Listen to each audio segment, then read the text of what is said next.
bienvenidos a su programa Políticamente, en una edición especial por los 100 primeros días de gestión de las autoridades locales y provinciales.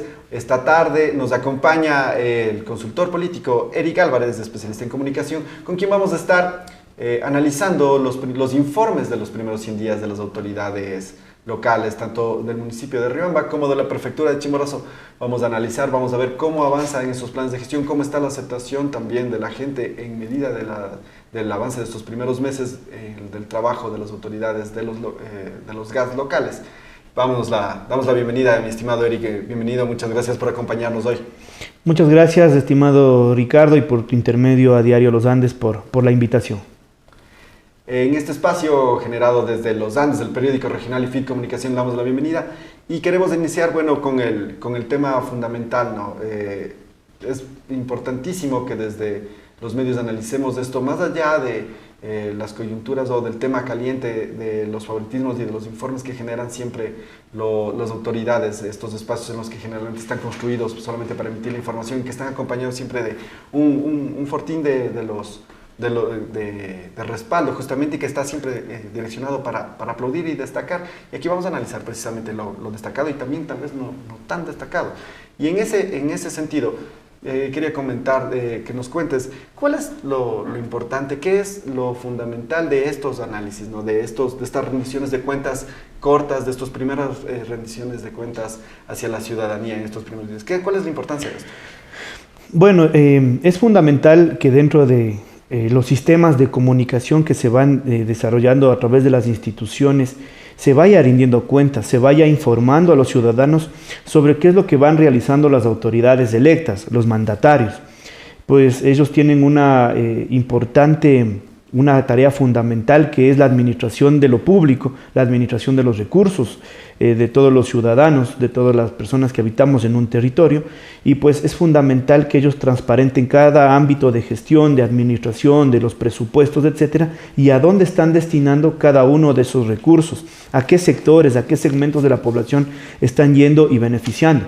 Entonces, la labor que se tiene o que tienen las autoridades en el sentido de poder generar estos informes es para que también los ciudadanos se empoderen y conozcan sobre cada una de las actividades que ellos realizan y si es que se está dando cumplimiento o no al plan o al proyecto de gobierno por cual fueron electos en las urnas. Algo importante también, mi estimado Eric, es en estos primeros 100 días se puede hacer una valoración, un análisis de el respaldo ciudadano en consecuencia con los votos que han obtenido, porque las votaciones fueron hace 3 meses, hace 5 meses, fueron electos, fueron designados. En estos primeros meses, ¿se ganan o se pierden votos ya? ¿Se ganan adherentes, se pierden adherentes? Por supuesto, aquí hay un juego ya de adherencias, digamos, al proyecto político, en el sentido de que, claro, cuando un candidato es electo por una porción de los votantes o por una porción del padrón electoral, pues hasta ahí termina su comunicación electoral, digamos, su gestión electoral, y a partir de que asume el cargo para el cual fue electo, por supuesto que ahí él ya tiene que hablar de manera global, es decir, la comunicación y su gestión tiene que orientarse a todos los ciudadanos que habitan en el territorio. Estos 100 días son fundamentales para cualquier proyecto político o cualquier administración, porque aquí se marcan algunos elementos. Primero, es el cambio de una administración. Segundo, es el cambio de un modelo de gobierno.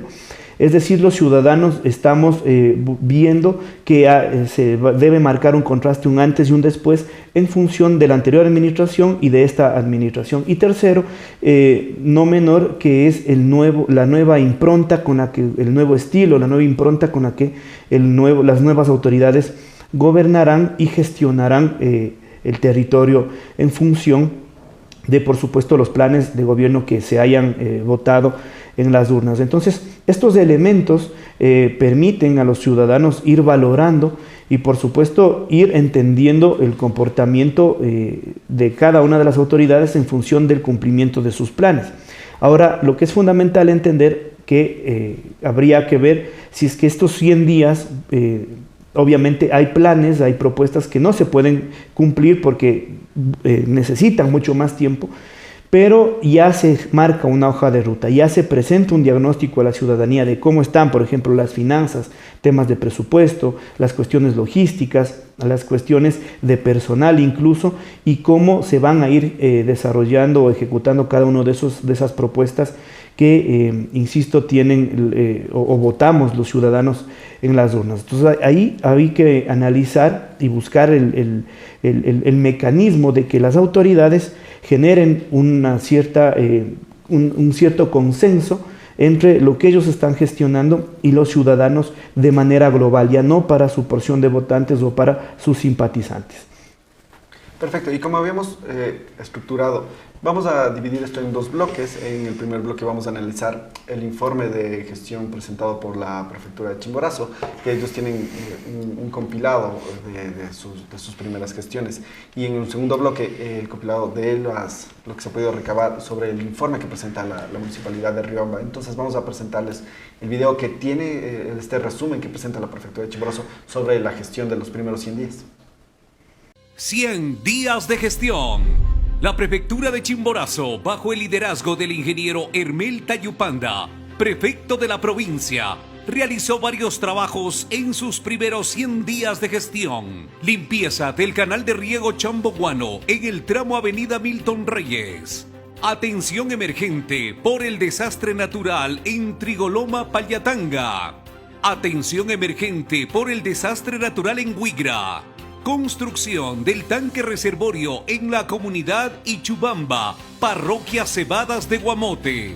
Mantenimiento y ensanchado en la carretera en San Juan de Riobamba. Mantenimiento vial en la parroquia Cañi de Colta. Trabajos viales en Santa Fe de Galán de Guano. Trabajos de limpieza de cunetas y veredas, sector Los Gatazos de Colta. Mancomunidad de los gobiernos provinciales de la zona centro del Ecuador. 199 años de provincialización, reactivación económica y cultural 2023. 120.000 turistas locales, nacionales y extranjeros fueron parte de los eventos culturales. Alrededor de $480.000 de ganancia en el sector turístico hotelero y emprendedores en toda la provincia. Reunión con la representante del Programa de las Naciones Unidas residente, Matilde Mord. Mantenimiento y lastrado de la vía Puente de Tingo, Pucará. San Pablo de Guantug de Gramapamba, en Guamote. Promovemos el cuidado y protección del medio ambiente junto a la ciudadanía a través del proyecto Siembratón en la Quebrada Las Abras. Bacheo en las parroquias Calpi y San Juan de Riobamba. Trabajo articulado con el BEDE para nuevas obras. Prefecto y ministro de Transporte y Obras Públicas, inspección para la reactivación del ferrocarril. Bacheo, Comunidad Charicando. Mantenimiento y limpieza en la vía Recinto San Jorge Bajo de Pallatanga. Líder en el encuentro anual de mancomunamientos ambientales, tercera edición. Realizó la entrega de herramientas a los agricultores de Guaconas y Cuyuctús de Colta. Patronato Provincial realizó la entrega de mobiliario a 14 centros infantiles. Prefecto de Chimborazo recibe el reconocimiento en Derechos Humanos, Ética y Moral de las y los servidores públicos ISO 37001 del Sistema de Gestión Antisoborno en Derechos Humanos. El Patronato Provincial entregó el reconocimiento a las emprendedoras. Cada lunes, la atención al público sin turno. Más de 200 ciudadanos atendidos por la autoridad. Rehabilitación y ensanchamiento de 4.5 kilómetros de la vía que une las parroquias de Sevilla y Gonzol en el cantón Alausí. Ensanchamiento y mejoramiento vial en Pueblo Viejo del cantón Alausí. Lastrado en la vía Huancantús de la parroquia Flores del cantón Riobamba. Plan de Desarrollo y Ordenamiento Territorial PDOT. Servicios de Patronato Provincial en la parroquia San Juan del Cantón Riobamba. Colocación de señalética vertical y horizontal en la parroquia Sevilla del Cantón Alausí. Ambulancia del patronato al servicio de la provincia. Se articula con el ECU 911. Primera rueda de negocios Mujeres Rurales Andinas. Encauzamiento del río Chimbo en Comandá para evitar posibles desbordamientos. Impulsamos el turismo en Chimborazo a través del consorcio Geoparque Volcán Tungurahua.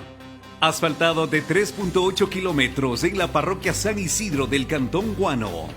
Asfaltado de 7 kilómetros en el nuevo eje vial del nuevo ingreso al Espoch.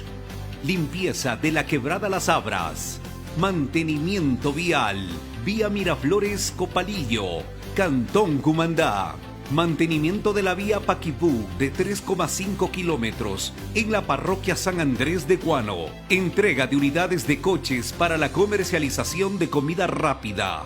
Seguridad ciudadana, con el objetivo de disminuir la delincuencia en la provincia. Inauguración de los 10º Juegos Nacionales Juveniles. Colocación de señalética vertical en la comunidad Tuntatacto de la parroquia San Andrés de Guano. Bacheo de la vía que une San Francisco de Macají con la parroquia Licán en Riobamba. Nuevos proyectos de riego. Se recibió $2.467.004. Trabajo articulado con el BETE.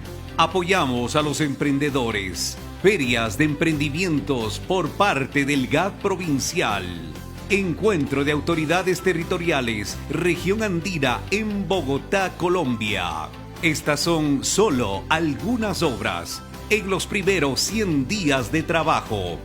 Todos unidos por el desarrollo de Chimborazo. Administración 2023-2027.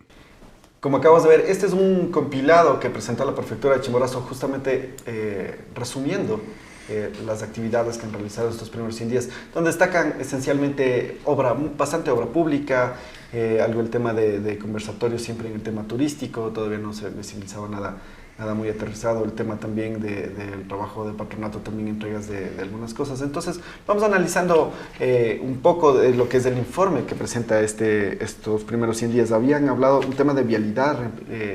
En vialidad me parece que es lo que más destaca, ¿no? La Prefectura de Chimborazo habla de rehabilitación, limpieza, hablan de turismo, de la generación de un conversatorio, el tema de un geoparque también en el tema turístico. Y en vialidad hablan algunas cosas importantes como el tema de intervenciones viales, pero también algo nuevo que es el tema de intervención en Espoch, en la parte interna del Espoch, ¿no?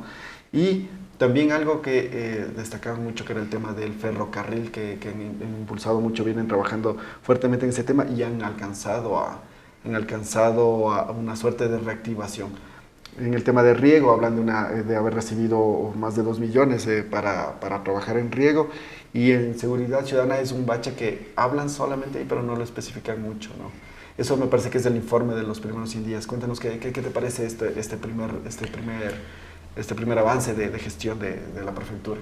Bueno, yo creo que comunicacionalmente sí informa, destaca algunos elementos relevantes que ha ido gestionando el prefecto de la provincia.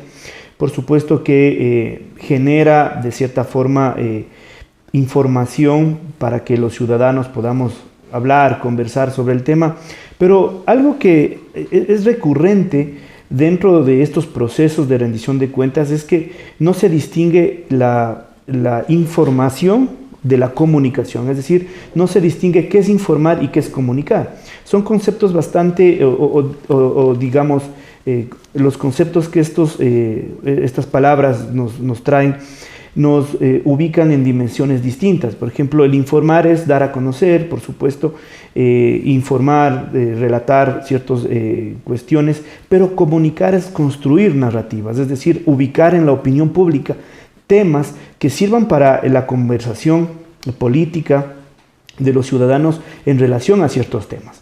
Si bien es cierto, vemos una pieza comunicacional que destaca lo que tú mencionabas, Ricky, valores o obras en temas de vialidad, en temas de saneamiento, en temas de intervención en algunos ríos, etc. Entonces, sí generan o nos dan los insumos informativos de que cumplieron y se realizaron. Pero eso no me comunica a mí o no me revela que se esté construyendo una imagen sólida de gestión del prefecto. Entonces habría que, la dinámica de pronto pudo haber sido otra, en el sentido de no encapsular en un solo video o en una sola pieza comunicacional toda la rendición de cuentas, que si es que esta fue lanzada a través de redes sociales, que creo que fue la dinámica que utilizó la comunicación de la prefectura, no creo que una gran cantidad de ciudadanos se hayan sentado los 15 o 17 minutos que me temo que dura la pieza a revisar lo que dice el prefecto, sino la comunicación aquí es más, digamos, más volátil en el sentido de que se prioriza también que llegue a la mayor cantidad de ciudadanos en el sentido de jugar con los formatos también. Es decir, sí hay algunos elementos interesantes, cuenta lo que ha hecho, pero no me deja a mí una sensación o una percepción de que hay una solidez en la construcción de la imagen de la autoridad, una construcción de la imagen, no me marca una impronta entre lo que fue la anterior administración de la prefectura y lo que va a ir construyendo o encaminando esta nueva administración. Ahora cuéntanos, en materia del análisis político, ¿cómo repercute el trabajo que ellos presentan, ¿no? Hablan esencialmente, si podemos ver en la pieza comunicacional que ellos presentan, al menos la mitad está relacionado directamente con la obra pública. ¿Cómo repercute eso en la imagen de la gestión de la prefectura? Bueno, ahí es un elemento que hay que realzar, porque evidentemente la obra pública genera un beneficio cercano para los ciudadanos, es decir, es la solución a una necesidad inmediata. Por ejemplo, en el tema vial, una población que por años esperó que se construya su vía o que se le dé atención a un mantenimiento, atención a esa vía, pues que ahora ya tenga esa obra, por supuesto que ya le genera una base, digamos, de aceptación a la gestión que está realizando el prefecto. Pero insisto, no es cuestión de que se nos informe como ha presentado la prefectura, sino más bien de construir comunicación, de construir una narrativa de que en realidad la prefectura o la gestión del prefecto está generando estas nuevas percepciones de que es una prefectura que genera una gran cantidad de obras, una prefectura cercana a los ciudadanos, una prefectura que soluciona las necesidades más relevantes de la población, etc. Entonces, aquí ya entra el juego de las percepciones. Y aquí creo que es importante topar un dato, Ricky. A nivel global, digamos, a nivel nacional, esta lógica de conocer qué han hecho o qué destacan las autoridades en estos primeros 100 días, creo que se ve mimetizada porque la percepción o la perspectiva de los ciudadanos no está tanto en lo que hicieron las autoridades. ¿Por qué? Porque ahora estamos atravesando un proceso electoral que, como tú conoces, ha tenido la sucesión de algunos hechos, la muerte cruzada, que es las elecciones anticipadas decretadas por el presidente, después ya el inicio de la campaña electoral, el debate. Tuvimos dos hechos muy lamentables: el asesinato del alcalde de Manta, el asesinato de un candidato presidencial, la primera vuelta, los resultados, etcétera. Es decir, la perspectiva de los ciudadanos o la atención de los ciudadanos sobre estos temas evidentemente se enfoca hacia lo nacional. Pero claro, no hay que descuidar lo subnacional, lo territorial, lo provincial, lo municipal, etcétera, y generar de esa forma o atraer de esa forma a los ciudadanos para que ellos puedan también conocer de primera mano con mecanismos que no solo sean, digamos, que encapsulen en un solo producto el número de obras que han hecho las autoridades, sino que más bien vayan construyendo una imagen mucho más sólida, marcando la impronta de lo que serán los 4 años de administración también. Algo importante también, ellos destacan algunas cosas importantes: el tema de vialidad, el tema de turismo, el tema de riego. Pero hay algunos temas que, por ejemplo, que están dentro de la aspiración de resolución de problemas que tiene la gente, la colectividad, y que no están abarcados en este punto. Por ejemplo, El tema de seguridad es un tema que, si bien lo abordan de manera muy a la ligera en este espacio, no se habla con precisión qué actos se han realizado con precisión al respecto. A ver, sí, uno de los principales problemas que tenemos los ecuatorianos hoy, y esto es a nivel global, se centran básicamente en los altos niveles de inseguridad. La ciudadanía quiere vivir, habitar en paz, tener a trabajar, salir a trabajar, realizar sus actividades con relativa paz. El desempleo y cuestiones económicas, que son los tres principales problemas que tenemos los ecuatorianos. Entonces, no estamos viendo, o de lo que demuestra la pieza y la rendición de cuentas de la prefectura, no estamos viendo que se afinquen sobre esos elementos que también son prioritarios para los chimboracenses, ¿no? La seguridad, cómo ellos mitigarán los altos niveles de desempleo, cómo generarán o desarrollarán procesos de dinamización económica para que empiece a fluir la economía en la provincia.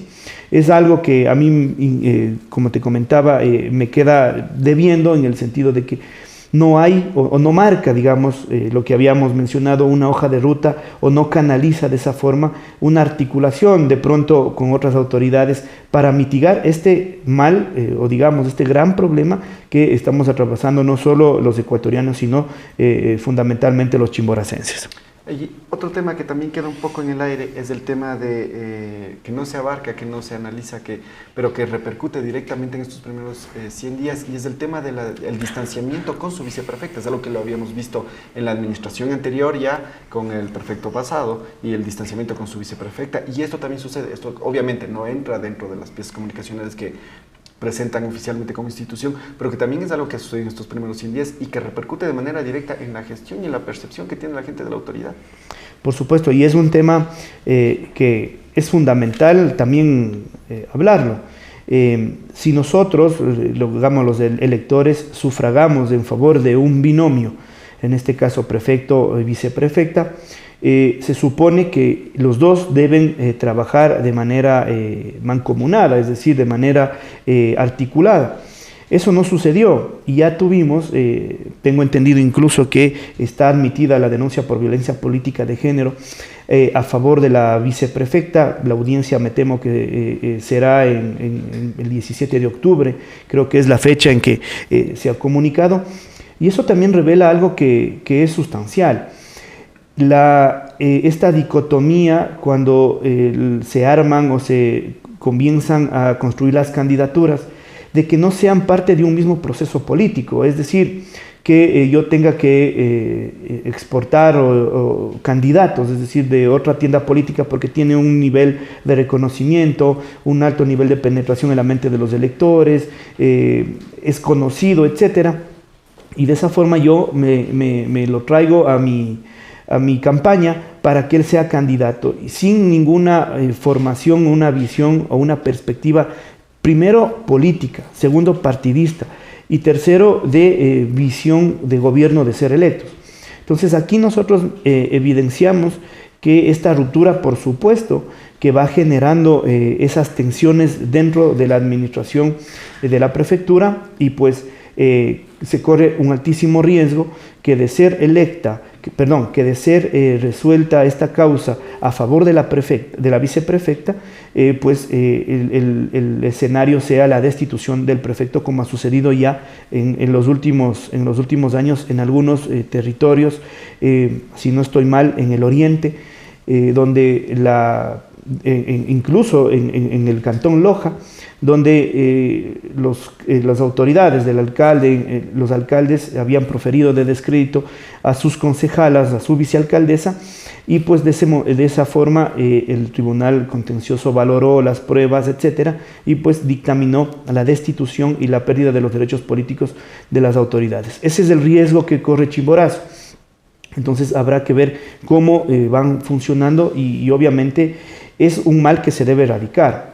La violencia política de género es un comportamiento dañino para cualquier sistema democrático, más aún cuando estamos buscando, y cuando con las últimas reformas del Código a la Democracia los ecuatorianos hemos buscado la posibilidad que a través de estas reformas legales las mujeres tengan una garantía y una mayor participación en política y por supuesto precautelar su integridad, que muchas de las veces son objeto de descrédito o blanco de todo tipo de ataques, de vejaciones, etcétera, que no ayudan ni respaldan el debate público, y pues ese es un gran riesgo que ahora ya, estimado Ricky y a todos los televidentes que nos siguen a través de las redes sociales, es un gran riesgo que tiene Chimborazo y que tendrá que resolverse ya ahora a través del órgano electoral. Algo importante también es, esto pasó en la administración anterior y vuelve a suceder esto. ¿Hay ves una suerte de tendencia a la equivocación reiterada? Porque son cuestiones políticas, son coyunturas políticas que finalmente, como comentabas, pasa mucho por la falta de formación política o que las organizaciones políticas trabajen en la formación de sus líderes y representantes, en consecuencia tengan que sumar representantes y líderes de otros sectores, que es lo que termina generando estas diferencias y que termina ya trascendiendo cuando se llega a la administración pública, ¿no? Esto ves que es como una tendencia precisamente por una deficiencia en formación política de las organizaciones políticas de nuestra provincia. Por supuesto, yo creo que una gran debilidad de nuestro sistema electoral, del sistema de partidos, es que no tengamos esa formación. Y los partidos políticos no tienen ese músculo para formar a sus cuadros y de esa forma no tienen o no se someten a la disciplina partidista, a la formación política. Entonces ahí nosotros vemos que hay un grave problema cuando los candidatos buscan alianzas. Y incluso no necesariamente tienen que ser afiliados al partido político en muchos de los casos, sobre todo para la elección de asambleístas, por ejemplo. No necesariamente el partido, uno debe como candidato a la asamblea, por ejemplo, a la legislatura, tiene que estar afiliado políticamente. Entonces no se sabe a quién se rige.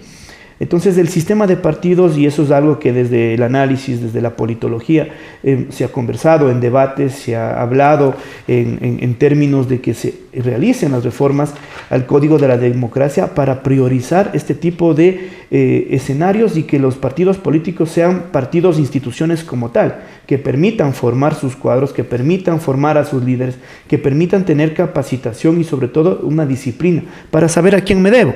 Si no, imagínate lo que sucede ahora, los candidatos prefecto y viceprefecta llegan por una tendencia política, por un partido político que fue electoralmente digamos, el que mejor votos logró, el que mejor votos tuvo como resultado de la elección, y pues que por estas disputas políticas, por esta inexistencia en una visión política de partido, digamos, de binomio, empiecen a generar estas tensiones donde el único afectado es la administración de la prefectura. Entonces, insisto, si trasciende esta denuncia y la causa es favorable a la viceprefecta, tendríamos un escenario de una eventual o una posible destitución del prefecto, y ahí tendríamos otro escenario que reconstruir, porque claro, la figura de la viceprefecta tendría que asumir ya la prefectura y pues trabajar su imagen, solidificar su imagen, y más aún, y esto es fundamental también mencionarlo, más aún cuando tenemos un alto nivel o altos niveles de desconfianza sobre las instituciones públicas, sobre las políticas y los políticos. Entonces ahí es donde viene el desafío para las autoridades también.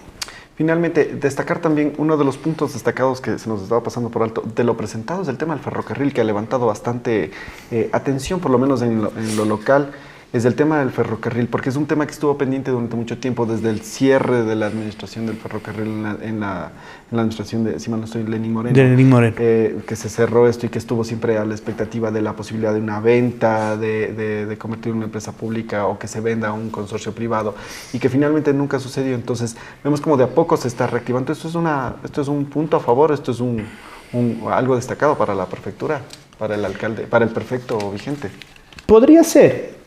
Habría que analizarlo de una manera cuantitativa. Yo creo que estas acciones de gestión política no tienen que ser aisladas, porque claro, si tú dices digamos, nos ponemos en el escenario que el tren, la rehabilitación del ferrocarril, fue una parte de una gran campaña de comunicación y una campaña a nivel internacional incluso, que priorizaba a la rehabilitación del ferrocarril. Tú recordarás el All You Need is Ecuador, claro, que se vendió también, y los servicios que ofertaba el Tren Ecuador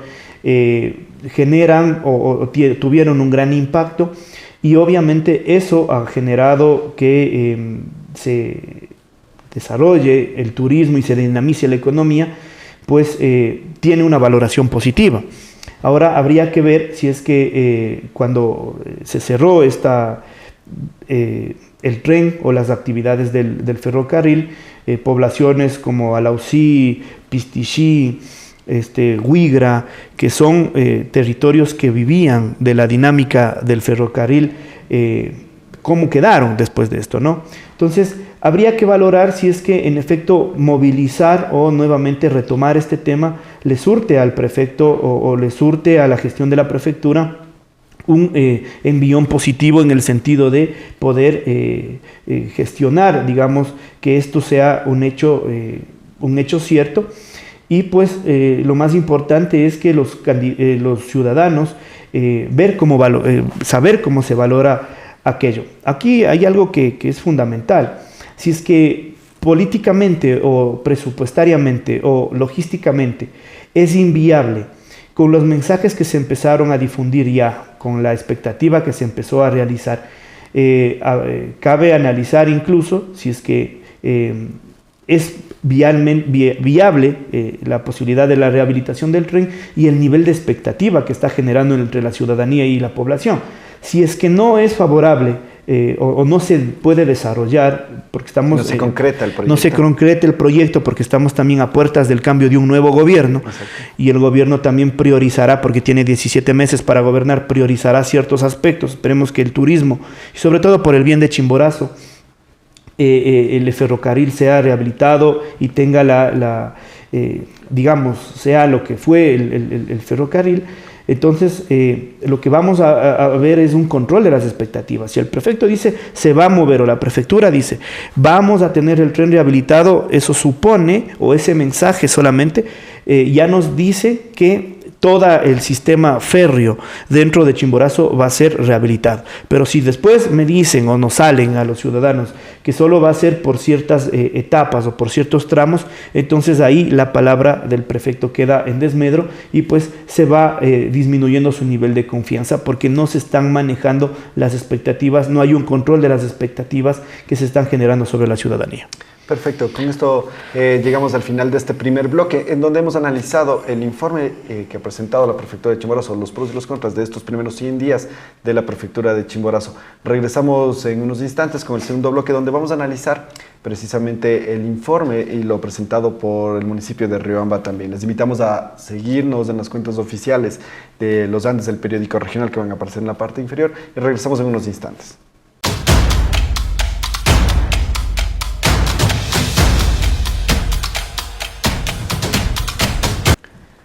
Volvemos con el segundo bloque de su programa Políticamente, esta idea creativa de Los Andes del periódico regional y FIT Comunicación, desde los estudios de Los Andes del periódico regional acá en La Veloz y Carlos Zambrano, con Eric Álvarez, consultor político que nos acompaña hoy, donde en el espacio en el que estamos analizando los primeros 100 días, los informes que presentan las autoridades de la Prefectura de Chimborazo como del municipio de Riobamba. En el primer bloque analizamos a la Prefectura de Chimborazo lo que habían presentado, los pros y contras, lo destacado y lo no tan destacado de este informe y de la gestión en sus primeros 100 días. Y ahora vamos a analizar al municipio de Riobamba. Lo que lo habían presentado de una manera bastante distinta a lo que había comunicacionalmente en consecuencia con la prefectura. Esto lo realizaron a través de un podcast donde analizaron de manera más informal entre el alcalde y los directores departamentales del municipio de Riobamba sobre las gestiones de estos primeros 100 días. Entonces vamos a dar paso a los videos, los cortos que se habían preparado, donde está cada una de las áreas más importantes, lo que se había comentado en este podcast, de una duración bastante amplia, lo más importante de lo destacado de la gestión del municipio de Riobamba en estos primeros 100 días. Voy a dar un flash rápido de cosas que se han hecho. Campeonato de BMX, hemos trabajado ya 7 kilómetros en abrir la quebrada de las Abras. Tenemos una ciudad más limpia con un nuevo sistema de recolección. Estamos trabajando en el método STEAM para el reciclaje, separación de la basura. Estamos resfaltando y bacheando las calles. Hemos firmado un convenio con las parroquias rurales y hemos subido, cuadruplicado. Este año le tocaba el medio año $60,000 a las parroquias rurales, lo hemos subido a 200,000, lo que significa una proyección de entre 300 y 400,000 dólares para cada parroquia rural el próximo año. Esto no es poca cosa, esto no se daba antes. Felicitan a los agentes de control. ¿Cómo se logró eso? Bueno, muchas gracias, buenas noches con todos. Qué gusto estar acá al lado de nuestro alcalde. Primero, agradecer por esta oportunidad y agradecer por la confianza. Estamos aquí trabajando. Lo que les cuento, lo primero que encontramos en nuestra dirección fue gente desmotivada, gente que realmente no tenía ese ánimo y esa fuerza para trabajar. Lo que hicimos primeramente fue motivarles a ellos, darles charlas de capacitación, empezar a cambiar un poco el chip para que nuestra gente salga a dar este servicio que tanto la gente requiere, un servicio de calidad y calidez. Sí, y qué difícil es. Hemos tenido varias denuncias, varias cosas. El trabajo más duro de la dirección, más complejo, el que está en contacto con los ciudadanos, lo realiza la Policía de Control Municipal. Y hemos cambiado un poquito en esto. Hemos tratado primero de darles normas, procedimientos y que sea un agente de control más amigo de la gente. Seguimos la política de nuestro alcalde, la situación de romper y reducir la brecha de la iniquidad, que todo el mundo, que haya menos desigualdad y obviamente oportunidad de trabajo para todos. Y las calles, los lugares donde hay ventas informales, nos corresponde a nosotros y estamos regulándoles, les estamos sacando del anonimato, estamos siguiendo estas políticas de la actual administración, de nuestro alcalde, señor Vinuesa, y continuamos trabajando en eso. Hay que contar algo, yo lo digo siempre. Antes los agentes de control llegaban las 3 de la tarde o 4 de la tarde. A las 4 de la tarde. A las 4 de la tarde ya se iban a su casita, siempre. Entonces el control desde las 4 de la tarde y en la noche ya no se daba. ¿Qué es lo que está pasando en cuanto a los horarios y a los operativos, Fabián? Bueno, hemos cambiado un poco la mentalidad. Primero, estimado alcalde, en base a una política y en base a una situación que estamos trabajando con nuestra gente, anclarles al COESCOP, ¿no?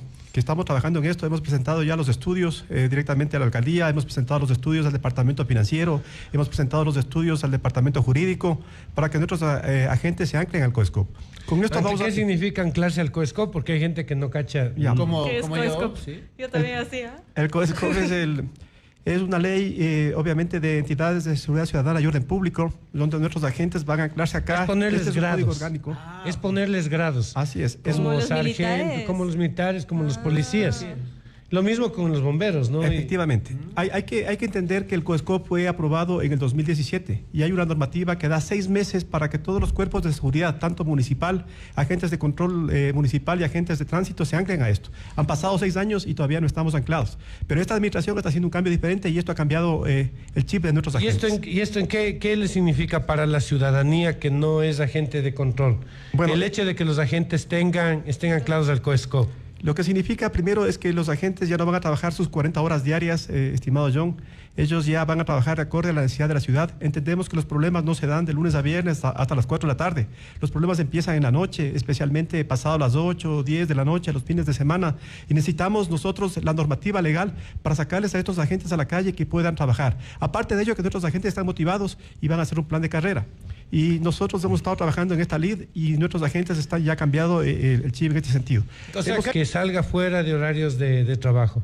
Con el COESCOP eso ya se facilita un montón. Efectivamente. Mire, John, este momento, por ejemplo, los agentes trabajaron el fin de semana y hay que recompensarles el día lunes y martes. Vamos a quedarnos sin la mitad del personal porque se trabaja 40 horas semanales.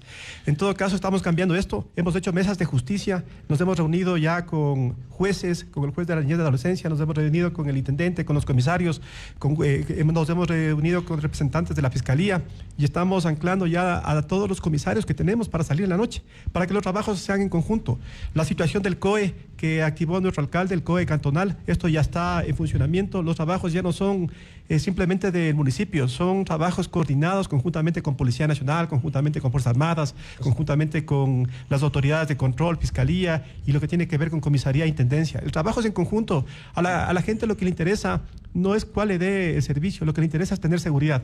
Yo voy a hacer la de esta pregunta. administración es que esta administración tiene esta política. Yo hago la pregunta, entonces, los operativos nocturnos que se dan en el centro de la ciudad y en las periferias de la ciudad, ¿fueron cosa de una sola noche o si es una relación más duradera? No, esto es permanentemente, ¿no? Y esto fue... En realidad es un gran reto traer plata a Riobamba, considerando que ha venido con una inercia de 8 años atrás en la cual lamentablemente la ciudad productivamente se ha estancado. Entonces, con la nueva visión de los 500K justamente es la organización transversal, ¿no? Y esa articulación entre la parte privada, el sector público, la academia y la sociedad civil, con la finalidad de generar un escenario, un entorno adecuado a través de 2 proyectos que son fundamentales, ¿no? El primero, que es justamente generar los polos de desarrollo que generan un escenario atractivo para el inversionista nacional y también para el inversionista extranjero. Tuvimos la oportunidad de aprobar un presupuesto, la proforma presupuestaria, ¿no? Tomando en cuenta que veníamos trabajando con un presupuesto prorrogado. Totalmente endeudados, claro que sí, pero es una deuda heredada de la anterior administración y que efectivamente nos afecta, ¿no? Nos afecta porque hay una visión de Riobamba de los 500K que nosotros queremos cumplirla durante estos 4 años y eso lógicamente dificulta el pulso financiero que tiene la alcaldía de Riobamba para poder generar todas las obras que efectivamente van a generar desarrollo. Planificamos no a 20, 30 años la ciudad, sino más bien le dimos la vuelta conceptual, casi epistemológica, sería de no hablar de tiempo, sino de cantidad de habitantes. Nosotros somos aproximadamente 250,000 riobambeños. ¿Qué pasará cuando seamos el doble, cuando seamos 500,000? Pero eso tiene que aterrizar en el año a año y en las inversiones que se deben hacer año a año en la ciudad. El banco municipal. Pero ¿y para cuándo? O sea, como que un banco se hiciera en 4 meses. O sea, ya. Y como estamos analizando el tema, estamos analizándolo poco a poco, paso a paso. Un banco, como quiera que sea el mecanismo, no se lo hace en 4 meses.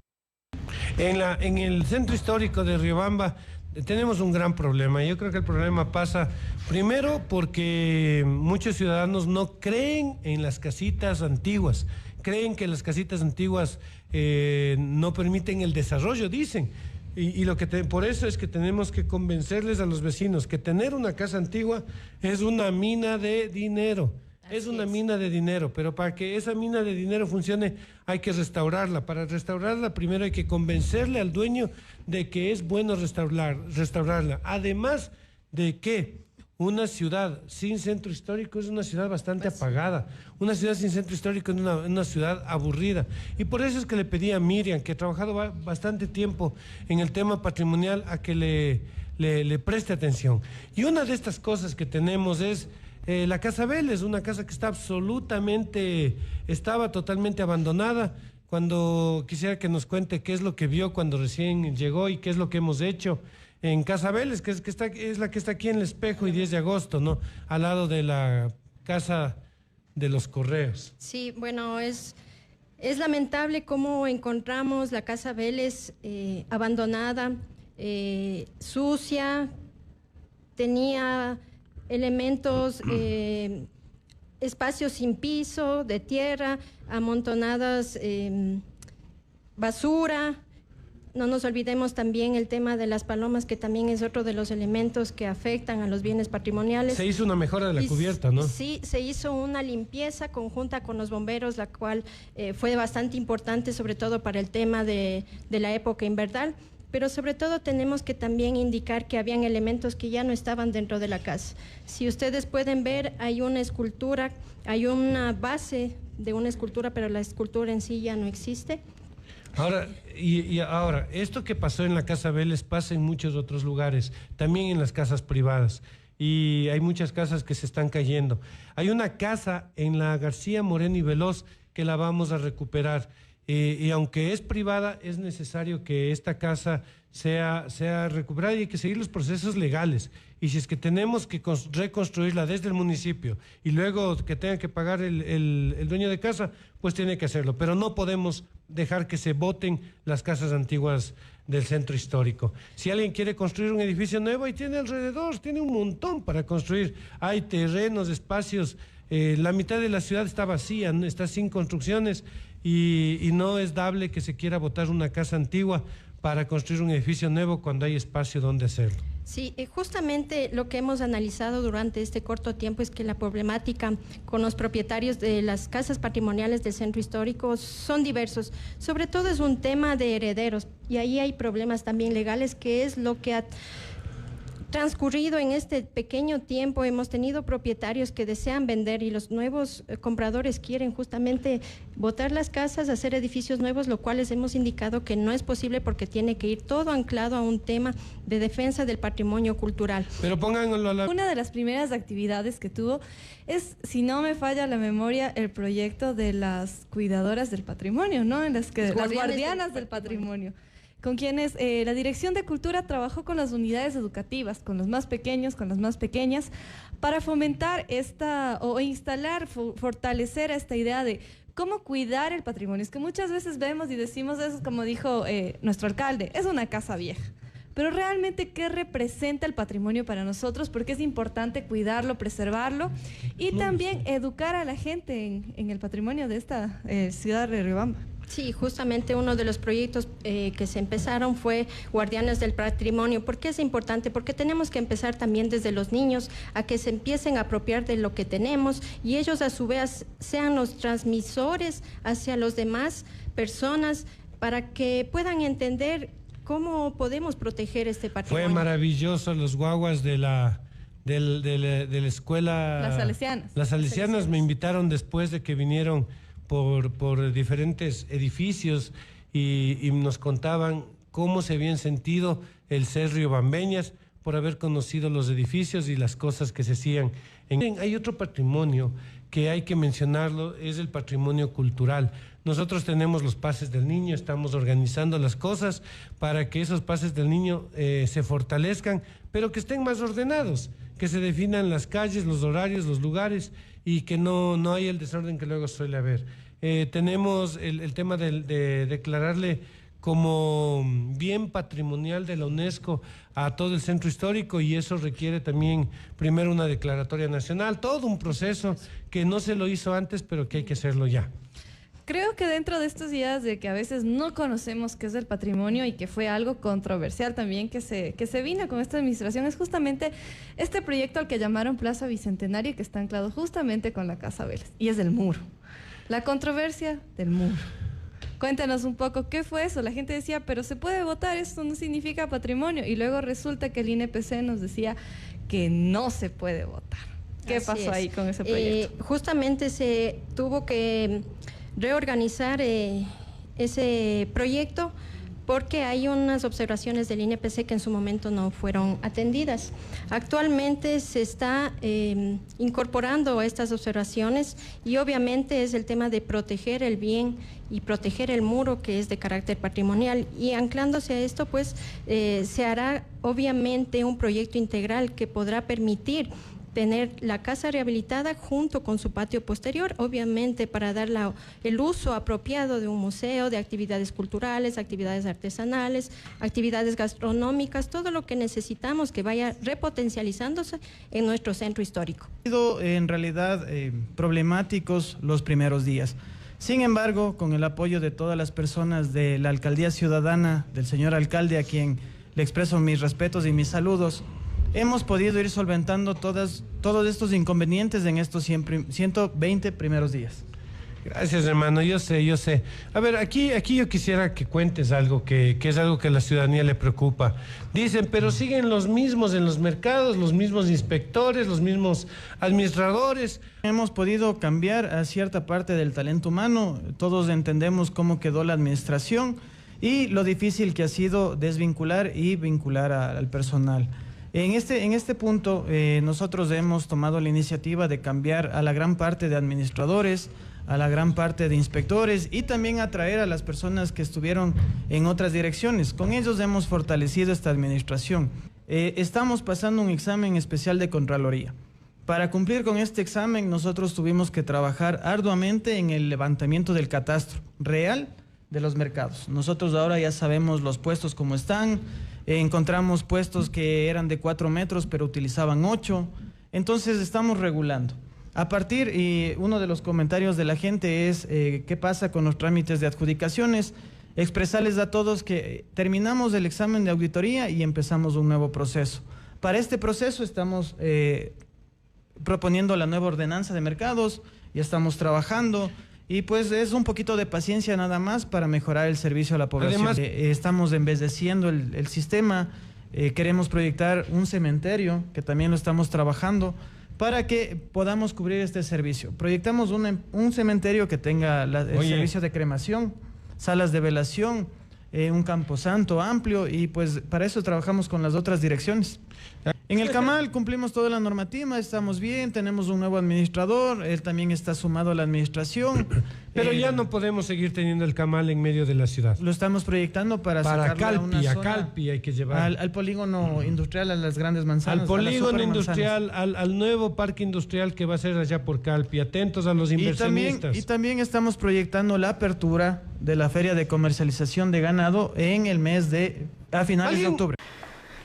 Como podemos ver, fueron los cortos de lo que se pudo extraer de este podcast, donde la Municipalidad de Riobamba presentó el informe por los 100 primeros días de su gestión, 120 días más uno, que es más o menos la dinámica que habían presentado ellos, en donde abarcan varias áreas, por ejemplo, el tema de ambiente, control municipal, patrimonio, servicios municipales, turismo, y donde se centran esencialmente en aspectos como el tema de las mesas de diálogo. Esto es un tema recurrente que habla casi en todas las áreas de la municipalidad, que han generado muchas mesas de diálogo, que es uno de los aspectos. Pero de ahí hablan del tema de turismo, el tema de eventos deportivos, lo que realizaron al inicio, cómo esto se capitalizó en dinero, también el tema de planificación, el tema de generación de un polo de desarrollo en ambiente, el tema de que están atendiendo, que era un particular importante, el tema de la recolección de basura, que fue algo que un traspié bastante grande al inicio de la administración, que si bien no se ha solventado pero que ha mejorado un poco, pero que todavía está ahí presente. El tema de control municipal, el tema de ventas informales, que es lo que ellos buscan resolver. El patrimonio, el tema de recuperación y un programa de que la ciudadanía contribuya a la conservación del patrimonio. Y este tema de servicios municipales, también todo lo que es mercados, hablan de un tema de control de catastro de los mercados, todo. Es decir, fehacientemente fuera de lo que es obra pública, que es otra cosa que también han venido interviniendo en el tema de asfaltado y vialidad, pues el municipio de Riobamba ha presentado este informe bastante más particular, bastante más desorganizado, pero que visibiliza también que fuera del tema de asfaltado y el tema de también controles a ciertos sectores, mucho más en obra pública no se ha visto. Es poco el tiempo. ¿Cómo ves esta presentación de este informe en estos primeros 120 días de cambio por parte de la municipalidad? Bueno, entiendo que las cuestiones económicas, presupuestarias, lo habían manifestado en el resumen, han, digamos, limitado de cierta forma la capacidad de contratar lo que tú manifiestas, cuestiones de vialidad, de mantenimiento vial, asfaltado. Pero, sin embargo, hay algunos elementos que sí se han visto en el sentido de que la municipalidad ha ido trabajando. Sin embargo, a mí me queda debiendo, digamos, el formato en cómo presentan un informe bastante extenso, con la gran cantidad de datos. Y cuidado, algo ahí que es fundamental, controlar la gran cantidad de anuncios que se están realizando. Muchos de ellos pueden ser que van a desarrollarse, por supuesto, van a ejecutarse, pero cuidado con los que no se puedan cumplir o los que presenten limitantes. Claro, se convirtió esto, lo que notábamos era que se convirtió por parte de la municipalidad más bien una suerte de anuncio de vamos a hacer. O sea, hemos avanzado poquito, pero vamos a hacer. O sea, se habla mucho en su informe de vamos a hacer. O sea, todavía hablan de vamos a hacer. Todavía no es, ya sí, estamos haciendo. No se concreta. Claro, todavía. Y ahí es lo que conversábamos al inicio, ¿no? El control de las expectativas. Si tenemos un estado o lo que nos presentan de una manera escueta, un poco ligera, es el estado en cómo se encuentra el municipio, el estado financiero, el estado de personal, etc. Habla solamente de un endeudamiento. Ellos, ¿no? Sobreendeudamiento, lo que informan. Pero claro, una cosa es lo que nos comentan, no nos informan, nos presentan. Pero otra muy distinta es ver si es que eso en realidad empata con lo que la gente está opinando y está pensando. Ahora, otro tema que he visto ha sido muy recurrente en cómo ha presentado los productos, las piezas y la comunicación, de cierta forma, la municipalidad es la sobreexposición de su principal vocería. Yo creo que llegar a diciembre con una vocería fresca, no tan golpeada, yo creo que va a ser bastante disímil porque lo están sobreexponiendo, ¿no? Dentro del formato también no veo, o lo que hemos analizado, una estructura que nos permita tener, digamos, un diagnóstico por dirección, como es lo que han presentado, de cada uno, digamos, de los datos o de la situación de cada una de las direcciones y qué es lo que se proyecta, ¿no? Es un resumen bastante escueto, no proporcionan datos.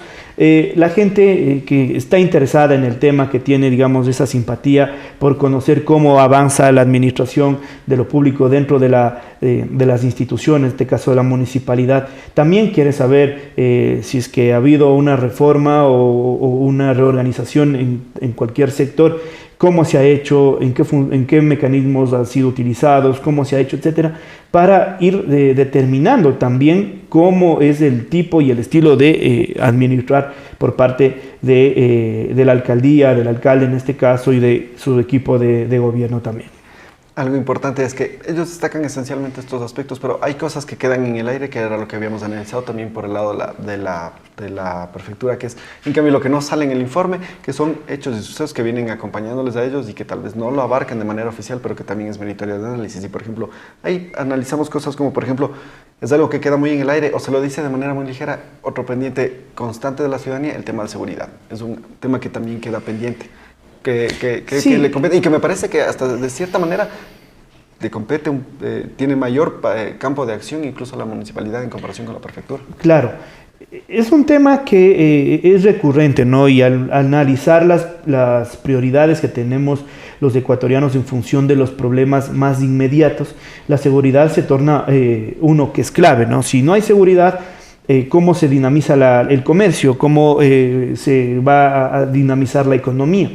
Entonces, claro, hay anuncios bastante superficiales, no veo yo ahí o no noto yo ahí un avance. Se habla de articulación entre autoridades, por supuesto que la competencia mayoritaria tiene aquí la Policía Nacional, pero hay otros entes también, digamos, que generan una correlación de apoyo y de articulación, que son los entes municipales, donde solo notamos que hay una serie de anuncios y queda debiendo. Entonces la gente que vio o que tuvo acceso a esta suerte de rendición de cuentas, por supuesto que dice o buscaba respuestas a sus preguntas, más aún cuando el nivel o el crecimiento de los niveles de inseguridad a nivel nacional han ido en aumento, y lo propio en el cantón. Entonces, insisto, yo creo que el formato me pareció un tanto desorganizado, si bien presentan en orden a los directores, pero no hay hay mucho ruido comunicacional, en el sentido de que hay muchos anuncios, falta de estadísticas, falta de datos, falta de estadísticas, no nos han presentado, y lo que decíamos al inicio, una cosa es informar y otra muy distinta es comunicar. Cómo esa información, que puede ser válida, que es lo que está sucediendo, el gran trabajo que han desarrollado dentro de la institución, puede ser tema de conversación en la mesa de los ciudadanos, en el encuentro diario de la gente. Entonces, no se está realizando, no se están desarrollando estos mecanismos que la gente busca, y que también hay que partir de algo. No es que la rendición de cuentas se hace a los 100 días, al año, a los 4 años, sino es una rendición de cuentas permanentes, la generación de conversación y ese acercamiento que tenemos los ciudadanos y las autoridades a través de los grandes o la gran cantidad de herramientas que tenemos a disposición, las redes sociales, las plataformas digitales, los encuentros con las autoridades, etcétera, pero no se ha visto más allá que anuncios, y por eso insisto en que es fundamental el control de las expectativas, porque claro, eso le puede pesar en algún momento a la administración, que en algún momento cuando los ciudadanos entren a valorar la gestión o el nivel de cumplimiento, todos estos anuncios sean o hayan ya sido desarrollados sean cumplidos y que la ciudadanía los vea como tal. Entonces es también una suerte de entender a la comunicación y a la gestión política desde una perspectiva estratégica. No es cuestión de que mientras más saco a mi vocero principal, al alcalde, mejor lo posiciono, mejor comunico. No, al contrario, lo sobreexpones, requemas la imagen, la cuestión se vuelve cansina y pues ahí es fundamental preparar vocerías que con una inducción bastante importante, interesante, puedan ellos comunicar a la ciudadanía lo que en efecto los ciudadanos queremos escuchar de quienes están administrando lo público. Hay una cosa importante que también queda en el aire que no la abarcan ellos, pero que es algo que trascendió en la colectividad, que fue el tema de una necesidad insatisfecha, que es el tema de trabajo, pero que también en el municipio sucedió un particular, que fue el tema de una serie de despidos de trabajadores, de colaboradores de otras administraciones, y que actualmente está siendo también un talón de Aquiles para la administración, puesto que están, no sé si acertado o desacertadamente las acciones que han tomado, pero muchas acciones de protección y los mecanismos legales están protegiendo mucho a los trabajadores que han salido, que han sido desvinculados y que están empezando a ganar procesos. ¿Cómo incide esto? ¿Cómo repercute en la administración?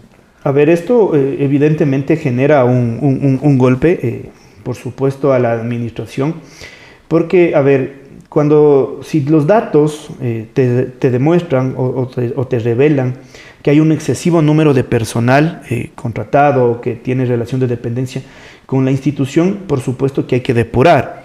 Pero para ello hay mecanismos legales, mecanismos dentro o propiamente de la administración que te dicen los pasos que hay que seguir. No es que de manera visceral y de un plomazo tú te bajas los contratos y pues botas a la gente a la calle. No, hay procesos. Entonces, claro, esto ha generado que haya una serie de desvinculaciones. Entiendo, hay una revisión presupuestaria, una revisión de personal, que de cierta forma dice, bueno, hay que deslindar o sacar a cierto número de funcionarios, pero para ello tú tienes que ir preparando el campo, el terreno, en el sentido de que estás topando un tema que es bastante sensible en el álgido, sentido de, y álgido, en el sentido de la connotación en el que se encuentra, por supuesto, en el que se encuentra la situación económica y laboral del país. Entonces, si tú lanzas esas cosas, o sea, obviamente tu imagen y la poca respuesta que ha tenido la municipalidad en cuanto a estas que no son ya noticias falsas, sino son los hechos ciertos que lo poco que he podido revisar, hay los abogados de las personas que han sido reintegradas han salido a decir. Entonces, tú miras ahí que hay una inacción. Entonces, tú debes tener o estructurar tu comunicación y tu gestión propiamente desde una perspectiva estratégica, cuidando el ser reactivo. Es decir, me salta una situación que puede lacerar la imagen de mi administración o la imagen de mi autoridad, y ahí reacciono. No, hay que prever los escenarios que se pueden generar, más aún en temas tan sensibles. Entonces, habrá que, insisto, valorar desde los aspectos cuantitativos cómo están estos elementos, los excesivos niveles de anuncios, las expectativas, estas cuestiones que de la noche a la mañana se pensaba que, por ejemplo, en el tema de basura, se iba ya a tener una ciudad mucho más limpia. Operativamente creo que es imposible, por lo que ellos mismos nos han dicho, que hay una limitante en la logística, digámoslo de alguna forma, para la recolección de basura. Entonces, la expectativa que nos vendieron es que un día la ciudad estaría todavía totalmente limpia, los contenedores totalmente limpios, y no fue así. Entonces, más allá de las cuestiones operativas, lo que la ciudadanía percibe es que no se está cumpliendo. Y ahí es donde la desconfianza empieza a crecer, y esa distancia entre la alcaldía o entre las autoridades y los ciudadanos se empieza a hacer mucho más evidente, pues, y eso es lo que se debería trabajar. Insisto, yo creo que el formato no fue el adecuado. Insisto, no hay que solamente informar, sino hay que comunicar, hay que generar procesos sistemáticos, estructurados y estratégicos de comunicación, algo que evidentemente no se ha visto, y en algún momento ya pasará factura a las autoridades, a la institución, a la alcaldía y a cada uno de quienes componen el equipo de la alcaldía también. Finalmente hay un tema que es ya más político, que está quedándose, que marca también una tendencia. Al inicio de la gestión, la administración, se veía muy cercano al alcalde con el prefecto, se los veía bastante cercanos, se invitaban mucho, se compartían muchos escenarios, se elogiaban mucho mutuamente, pero me parece que, y no sé si lo has notado, hubo tal vez un punto de inflexión en el tema de ERSA, en el tema de la designación de la nueva gerencia de ERSA, de la empresa eléctrica. Me parece que eso está marcando tal vez un parteaguas, un distanciamiento entre la una autoridad y la otra. Habría que determinar cuál fue el punto de acuerdo o el consenso, la línea base, digamos, del acuerdo que se tenía y qué se incumplió o qué no se cumplió. En el sentido de poder determinar porque se percibe una cierta distancia, un distanciamiento, una tensión entre las dos autoridades que, como tú manifiestas, sí, al inicio se mostraban muy cercanas, muy juntas, y pues ahora ya no se ha visto aquello. Entonces, claro, no quisiéramos tener el escenario que atravesamos los chimboracenses en la anterior administración, que era una abierta disputa política entre la prefectura y la alcaldía. Entonces, aquí los temas emergentes y urgentes que tiene Chimborazo buscan o necesitan que las autoridades estén articuladas. Porque en materia del tren también no se los ha visto tan conjuntos, ¿no? Sí, y lo que me informaron es que en una sesión de consejo el alcalde se había manifestado contra el anuncio de la prefectura. Entonces, tú sabes que vamos a atravesar el fenómeno del Niño, que en términos, digamos, de los expertos va a ser mucho más desastroso que en anteriores, mucho más fuerte. El tema de Alausí, por ejemplo, no se ha terminado ahí la situación del movimiento de tierras, ya está en alerta amarilla una parte de Chunchi también. Entonces ahí necesitamos que las autoridades estén articuladas, y no solamente la prefectura con la alcaldía de Chunchi, sino todas las autoridades, asambleístas electos, prefectos, alcaldes, juntas parroquiales, para de esa manera salir del bache o el estanque en el que se encuentra la provincia, porque en términos económicos, en términos productivos, Tungurahua nos lleva cierta ventaja, y eso no lo dicen solamente quienes habitamos en Chimborazo, sino está en algunos estudios de la Universidad Técnica de Ambato, de la Facultad de Administración, de la Politécnica, que también tiene algunos estudios en materia de cuestiones de comercio y productivas, etcétera, y tenemos ese rezago. Entonces es fundamental la articulación de las autoridades, y si es que no tenemos eso, pues cada uno llevará, como se dice vulgarmente, el agua a su molino, y pues no iremos a ningún lado como provincia. Precisamente en ese aspecto que mencionabas del tema regional, ¿cómo ves, cómo proyectas, en base a lo que se presentan tanto las autoridades de Riobamba como de Chimborazo, cómo ves el crecimiento, lo que se proyecta? ¿Es viable lo que presentan? Y en comparación con la región, ¿nos alcanzará como tal vez, porque vamos bastante distantes, ¿no?, de otras provincias como la provincia vecina del Tungurahua que mencionabas tú, y que hay bastantes estudios que mencionan ampliamente, y más allá de los estudios incluso hay cosas palpables y visibles, como el tema, por ejemplo, de vialidad, que cuando uno llega a Tungurahua es totalmente distinto, prácticamente todo está asfaltado, el tema de la productividad que se genera desde allá, el tema del ordenamiento territorial que te genera Ambato, el tema del tratamiento de desechos sólidos que manejan en Ambato, sin ser un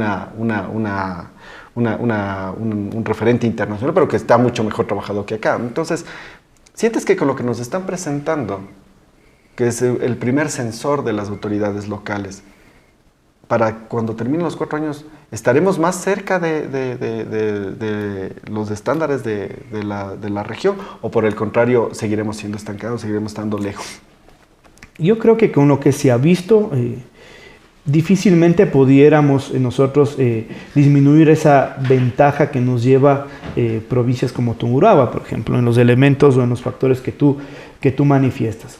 Yo, más bien desde una perspectiva política, de gestión, yo sí quisiera que las autoridades se articulen, que estamos atravesando, insisto, una cuestión política bastante compleja en relación a la coyuntura política nacional, que tiene una implicación directa en la cuestión económica, en la cuestión social, en el ambiente, de cómo percibimos los ecuatorianos nuestro entorno más inmediato, y los graves problemas que esto desencadena: desempleo, altos niveles de delincuencia, de delictividad, violencia, falta de trabajo, empleo, etcétera.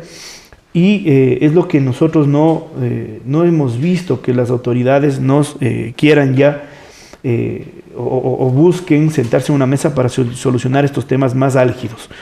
Claro, exceptuando los problemas que se tienen por territorio, que son los que cada uno por su competencia tendrán que solventar y articular. Pero estos, digamos, problemas mucho más amplios, mucho más grandes, mucho más agresivos, también tienen que ser solventados, y yo, digamos, incluso soy parte de la estadística de que tengo muchísima incertidumbre y muchísima falta de certeza de qué es lo que va a pasar en el futuro. Yo creo que la situación, tanto política nacional, de aquí en 3 meses, será bastante de incertidumbre, bastante, o sea, en un sentido, no quiero ser negativo, pero bastante contraria a lo que quisiéramos, incluso incluido también la situación de Chimborazo. Finalmente, como para cerrar el ciclo de análisis, en materia política, ¿cómo ves el trabajo político tanto del prefecto como del alcalde en contexto con las elecciones presidenciales que están a la vuelta de la esquina, donde se define ya un trabajo, si bien es un periodo corto de presidencia, pero que va a marcar mucho la tendencia de cómo van a poder trabajar las proyecciones de crecimiento de los gas y de lo que representa? ¿Cómo es el trabajo de las autoridades locales en congruencia con el tema del panorama nacional? El tema, por ejemplo, del prefecto, a mí me demuestra que políticamente no ha gestionado mayor cuestión. Se pelea con su aliada, que es la viceprefecta. Están en una disputa ya mucho más compleja, ya en ámbitos legales, que, insisto, puede terminar en una eventual destitución del prefecto si es que la denuncia de la viceprefecta cala hondo en, digamos, en cómo se vaya desarrollando el proceso legal.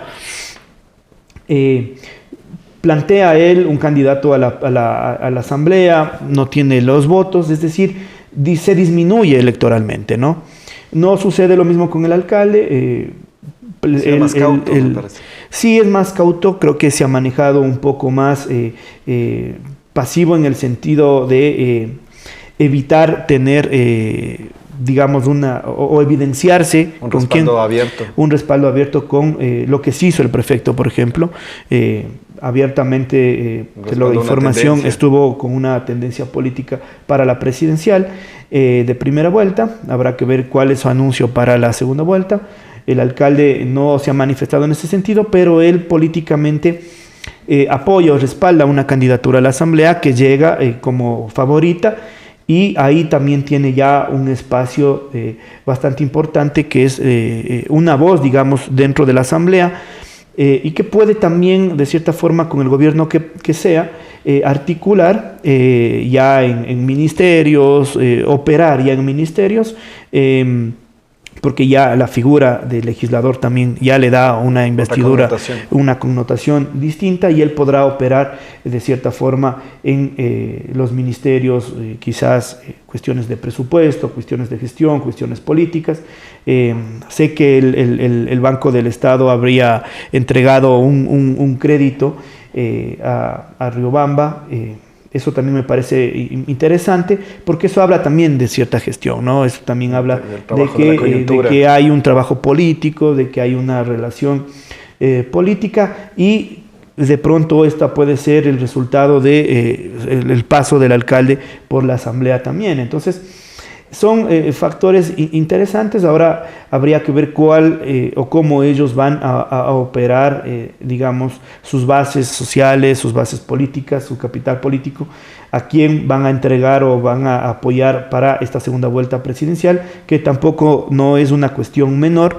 De esto también dependerá el nivel de coyuntura que se tenga con ministerios, con el Ejecutivo, y el nivel de gestión que se pueda desarrollar en Chimborazo para proyectos de gran envergadura, que demanden una gran cantidad de recursos, y pues ahí veremos cómo las